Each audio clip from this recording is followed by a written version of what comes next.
अब देखिए जिहाद के कितने नए नए रूप है। मैंने अब तक 45 प्रकार के जिहाद लाए हैं, लेकिन अब एक नया जिहाद दिल्ली में देखने को मिल रहा है। और वो क्या है, पहले समझिए कि मैं क्या बताना चाह रहा हूं।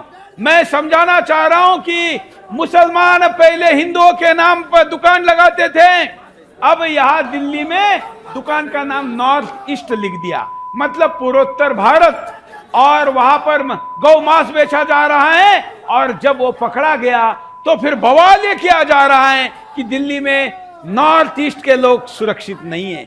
अरे ये तो नॉर्थ ईस्ट का इनका कोई संबंध ही नहीं है। कल वहां पर अमेरिका लिख देंगे दुकान के ऊपर, कैंटीन का नाम अमेरिका कैंटीन। और जब वहां पर गोमांस पकड़ा जाएगा, मारा जाएगा गौ भक्तों से आकर, कहा जाएगा अमेरिकन पर हमला हो गया। पहले वीडियो को देखिए।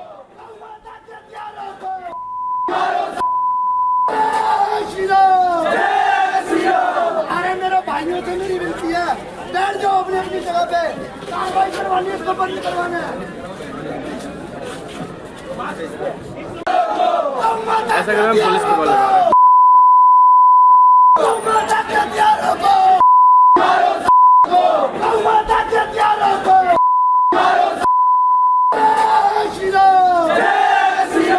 अरे मेरे भाइयों से मेरी विनती है, बैठ जाओ अपनी अपनी जगह पे, कार्रवाई करवानी है, इसको बंद करवाना है। ऐसा कर पुलिस को बोल रहा है।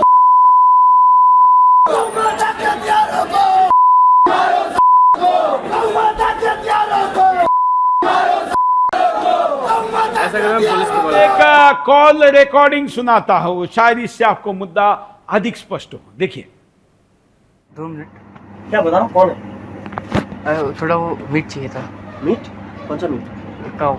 हैं? काऊ। नहीं है जी, किसने बोला? नहीं चाहिए था। चाहिए था। नहीं है, कुछ नहीं बोला। कौन है? 25। हाँ नहीं है, नहीं है। कितना बजे पता चल जाएगा? थोड़ा पार्टी, बर्थडे पार्टी के लिए चाहिए रहेगा हल्का। कहाँ से आप? कहाँ का? केरला। हैं? केरला का। पर केजी कितना केजी चाहिए आपको? ऑलमोस्ट 1 kg चाहिए रहेगा। बर्थडे पार्टी के लिए 1 kg बस हो जाएगा? 2-3 फ्रेंड्स जस्ट।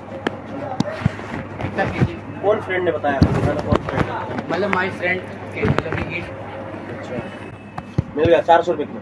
400 1 kg। ओके।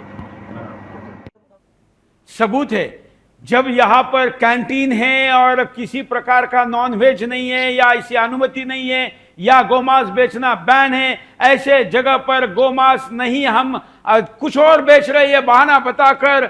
जब सबूत नहीं थे तो कार्यकर्ताओं ने सबूत एकत्र किए, कस्टमर बन के कॉल किया, रिकॉर्ड किया, और वो 400 रुपए किलो पर गाय का मांस देने के लिए तैयार हो गया। क्या मामला है पूरा, जरा हमारे रिपोर्टर जिन्होंने इसको ग्राउंड से ब्रेक किया था, सागर कुमार के पास चलते। सागर,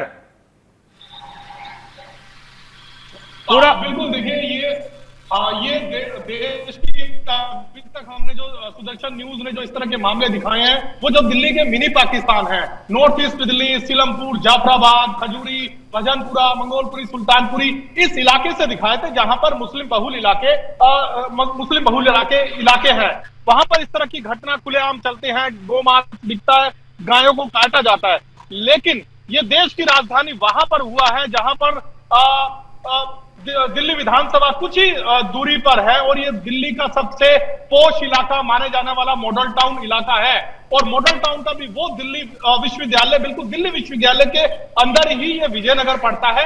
वहां पर ये पूरा मामला नॉर्थ ईस्ट शॉप का नाम रखा गया था, और वो ऐसी शॉप दिखाई गई थी कि यहाँ पर दूध, दही और जो किराना जो आमतौर पर जनरल स्टोर पर मिलता है, उस तरह की शॉप थी। और उसके अंदर रखा गया था एक बड़ा फ्रिज, और उस बड़े फ्रिज के अंदर ही वहां पर बेचा जा रहा था गोमांस। जब हमारी टीम ने इसको पूरी तरह से, ये भनक पिछले 1-2 महीने से हम इसको ट्रैक कर रहे थे, लेकिन 15 साल के इस बच्चे के अंदर हमने इसके लगाया था कैसे, उसको बताया गया कि हम केरला से हैं और केरला के अंदर एक जन्मदिन पार्टी करने जा रहे हैं, क्योंकि वो उन्हीं लोगों को दे रहा था गोमांस जो उनके जानने वाले थे, क्योंकि इसको इस बात का अंदेशा हो गया था कि मेरे शायद उनकी रेकी की जा रही है।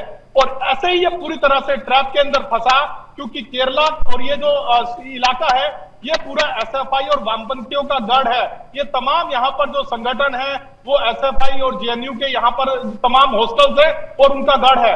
जब गोरक्षकों की टीम ने यहाँ पर हमारे साथ रेड मारी थी तब भी जो इसके फ्रिज से गोमांस बरामद हुआ नॉर्थ ईस्ट शॉप के नाम से, हालांकि दिल्ली पुलिस की तरफ से अभी ये पूरा जो यहां से मांस बरामद हुआ है उसको फोरेंसिक के लिए भेज दिया गया है। दिल्ली पुलिस का ये कहना है कि हम अभी इसकी जांच कर रहे हैं कि ये गोमांस था या फिर और किसी दूसरे चीज का मांस था, लेकिन इतना साफ है यहाँ पर गोमांस बेचा जा रहा था। अगर ये व्यक्ति किराने की दुकान कर रहा था तो इसके फ्रिज से क्यों कोई सा भी मांस हो वो क्यों बरामद किया गया? क्यों कॉल रिकॉर्डिंग पर उसने ये कहा कि हम केरला से हैं, 400 रुपए किलो हम देंगे। लेकिन दूसरा यहाँ पर आप समझिए किस तरह से हमारे देश के गोरक्षकों को झूठे केस के अंदर फंसाया गया है। आप मोनू मानेसर का सबसे बड़ा एक उदाहरण है और यहाँ पर भी ठीक अब वही एजेंडा अपनाया जा रहा है। हमारे पास सुदर्शन न्यूज के पास एक एक सबूत है, पुख्ता सबूत है, लेकिन गोरक्षकों को फंसाने की कोशिश वामपंथी और जिहादी संगठन मिलकर कर रहे हैं और उनके साथ तमाम वो देश के बड़े चैनल अपने आप को जो बताया करते हैं, सीजनल मीडिया इनके साथ लग गया है, लेकिन वो इन गोरक्षकों को गिरफ्तार नहीं करवा पा रहे क्योंकि सुदर्शन न्यूज उनको एक एक चीज की सबूत मुहैया करा रहा है। लेकिन तमाम जो देश के बड़े मीडिया हाउसेज हैं वो अब गोरक्षकों को बदनाम करने की कोशिश कर रहे हैं। अभी तक गोरक्षकों की गिरफ्तारी नहीं करवा पाए तो अब वो सीधा टारगेट जो है देश के प्रधानमंत्री नरेंद्र मोदी को कर रहे हैं और वो ये कह रहे हैं कि देखिए आपके गोरक्षक, आपके एबीवीपी के गुंडे शब्द इस्तेमाल कर रहे हैं। मिलाकर सागर ये मसला ये है कि नाम तो कल अमेरिका में भी रखा जा सकता है, कल तो कोई भी नाम रखा जाएगा और कहा कि अमेरिका पर हमला हो गया, जब ये स्पष्ट है कि दुकान एक मुसलमान का है और उसने नाम नॉर्थ ईस्ट रखा है तो हमला नॉर्थ ईस्ट पे नहीं है, नॉर्थ ईस्ट नाम लिखे दुकान पर है। अब यह स्पष्टता इस मुद्दे को संवेदनशील बनाने वाले लोगों को नंगा करने के लिए पर्याप्त है।